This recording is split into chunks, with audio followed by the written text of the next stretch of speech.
We are back with the second part of my interview with Hawk Koch. In part 2 of 3, you'll hear how his fairy tale upbringing impacted his romantic relationships. He shares what he learned along the way through romance, heartbreak, and raising his own children. The pearls of wisdom he shares can be applied to Hollywood and everyday life. Don't miss out on all the show segments and hear more incredible stories of my guests on future episodes when you like and subscribe to my YouTube channel and Facebook page, Beth Bell Live. Okay, we are back with Hawk Koch, and we were just at an interesting question. Mm-hmm. And what it was your father knew everyone's name on set. He knew about their wife, their kids, and he would ask them. And he was very engaged with everyone. Mm-hmm. What I know from your book is he didn't do anything close to that with you. And I was just curious if you might have any inclinations as to why. Well, I don't think he had it with his father. Okay. He didn't have that communication. His father thought he was a bum. And my father Yes, I remember you writing that. went from, nothing to becoming. Do you think quite, that motivated your father Oh, actually yeah. to not be a bum? Yes. To show Yes. him different? But unfortunately, his father died well before my father ascended to where my father was president of the Motion Picture Academy. I'm the only second generation. Okay. He produced 8 Oscar shows. Yeah. And everybody loved him. He was the kind of person who, as he got older, or even when he was younger, he could make everybody feel good and safe with him. Yeah. But I think he didn't know how to act with his son because he was never really around. Yeah. And I think that generation wasn't as communicative with their own children. Mm-hmm. They were safer somewhere else. Yeah. And I was too scared because he was such an icon. Yeah. That I was too scared to ask questions of him. Yeah. But I would imagine that gave you some really interesting skill sets with your own children and different ways that you actually interacted with your own children. Yes, So maybe but you could ask them whether I did a good job or not. But parenting is hard. Parenting is hard. But yes, I made sure that all 3 of my kids talked to me, and I talked to them. Yes. Sometimes they didn't want to hear me because that's what kids don't want to hear their parents. But at least I was there. Yes. Yeah. Yes. Yeah, interesting. So I think it also sounds like from your book that your father's relationship also impacted your relationships. Marriage, right? Yes. Over time. So, and your parents' relationship, it sounded like, was sort of the quintessential, the 50s, yeah. And I loved when you wrote, well, I didn't love, but I mean, I loved thinking about that time when, even though your mom was all day long taking care of the kids, when dad was coming home, she went up, fixed her hair, freshened up, and put on her high heels. Makeup, high heels. Right. Arpege, I think that was a cologne in the 50s. Yeah.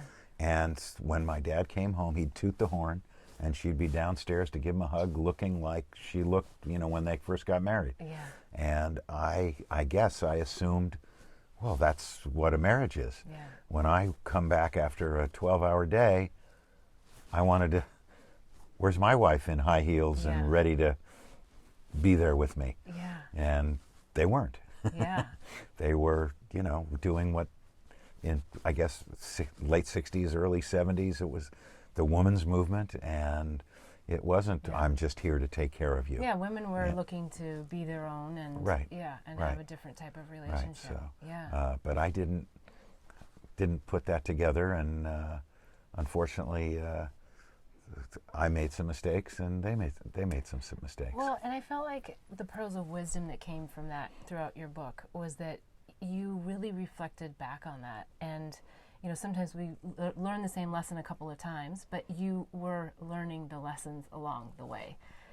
Sometimes we don't, but then it seemed like you really got to a place where you said, I need to find another way in life. And that was really touching for me to know that you were really on a different trajectory, learning about how your parents' relationship with you impacted your relationships. So we all make a lot of choices in life, Some bad, some good. Exactly. And as they say in baseball, some are rained out.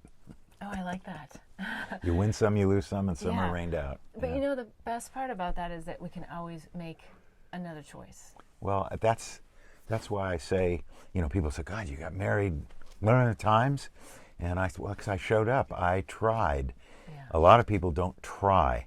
I don't mean you have to get married each time, but that was my parents were married 63 years. I wanted what that was. Yeah. And when the first one failed, I was going to have a second one. Because I thought, now I found the right one and now it's going to work. Yeah. That one failed. So, But, okay, so I don't know. But when you say failed, I go, well, I think it was probably a success. It lived out its course of whatever. Oh, good. I like that. Whatever. Oh, I like that, Well, Beth. here's the deal. I believe that we have spiritual contracts with people. And when the contract is over, we get out. And sometimes the contracts feel repetitive because we didn't quite get the full lesson from the first one. So I don't actually think that there's any failures. Well, I'll go with that. But I think I want to hear what you think. Yeah, no, I think sometimes we go unconscious. Yes. And we make mistakes. Mistakes are okay. Compounding it into a failure there's a difference between a mistake and then a failure. Yes. And I try not to have failures. So I think I made some mistakes. Yeah. I've had a couple of failures where I made the wrong choices. Yeah. But how did you recover? What's your pearl of wisdom of how to recover after a failure, whether it's with a movie or if it's with a partner? Well, there's this saying I love called fear of transformation. Have you ever heard it and seen it? I'll send you a copy. Okay. But it talks about being on a trapeze bar and holding on. And most people hold on to that trapeze bar and don't want to go to that other one, don't want to grow to that other one because this is safe. Yeah, well, it's the story that people know about who they Right, are, right. and if So they let go of the story, or who are they? And do they know who they are? But Yes. they're going to hold on to this. Yes. And if you let go and start to go towards that other trapeze bar, the real growth is in between the two trapeze bars, where you actually are, I'm open. I haven't grabbed onto that next thing, but now I'm learning in between the two. So I think that once I made the mistakes, I let go of the trapeze bar and tried to grow in a different way. Yeah. And you also have to be open to listening.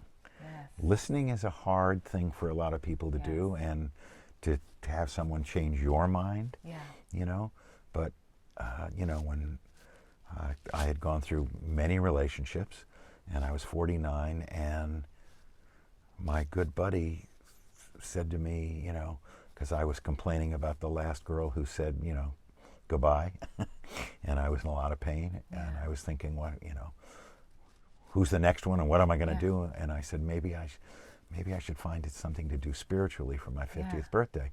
And this nice Catholic guy said, well, I've been to your children's bar and bat mitzvahs. Can you get bar mitzvahed at 50? And I went, wow, I don't know. What a great idea. And all of a sudden, I latched onto something that gave me a path. And I called and I found a rabbi, and I don't know if you want to hear the story. I do, because this goes into what you were just saying of, do you know who you are? Right. Well, and that rabbi I didn't definitely know. Ask you some good questions.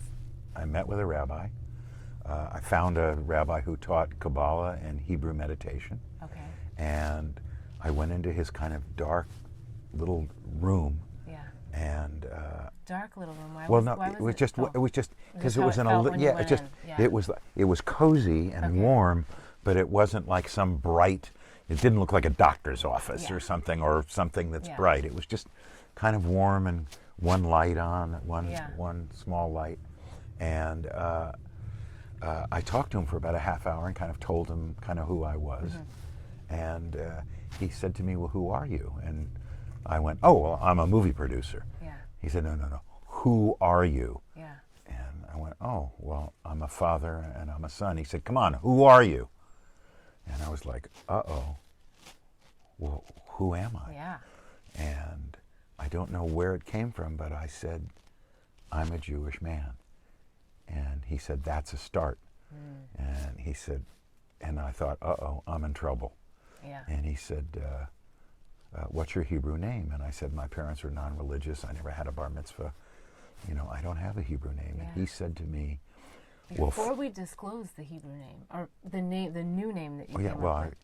This is the moment where I changed. And this is why I want to take a really quick break, and we'll be right back. Oh, okay.